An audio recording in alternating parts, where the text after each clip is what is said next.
ठीक आहे बोला बाकी. कसं किलो दाडा? हा दाडा आहे हा साधारणपणे अख्खा दाडा 800 रुपये किलो असतो आणि कटिंग केला तर 1300-1500 रुपये किलो असतो. हे किती किलो असेल? हा जवळजवळ दोन्ही दाडे एक 8 किलो एक 7 किलो असतो. 8 किलो आणि 7 किलो.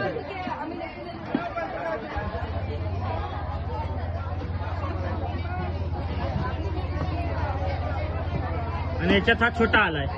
कुठे गेला छोटा मासा? हलवा हलवा हलवा हलवा ब्लॅक पॉम्पलेट म्हणतात. कसं किलो? सर्गाचीच प्रजाती आहे ही आणि ही 500 रुपये किलो आहे. 500 रुपये. हो 500 रुपये किलो.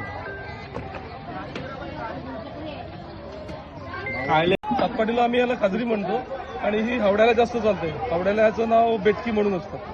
त्याच्यामध्ये ग्लॅडर निघतो पण याचा ग्लॅडर तेवढा महाग नसतो. जसा घोळीचा आणि दाड्याचा असतो तेवढी किंमत या ग्लॅडरला नसते. सध्या याचा आपल्याकडचा रेट आहे 600 रुपये पर केजी. 600 रुपये. हा 600 रुपये पर किलो. आणि सातपाटीला जास्त मोठे मासे मिळायचे एकदम. सातपाटीला मोठे मासे अजून देखील मिळतात पण समुद्रात मासे कमी झाल्यामुळे थोडीशी क्वांटिटी सातपाटीमध्ये पण आता कमी झालेली आहे.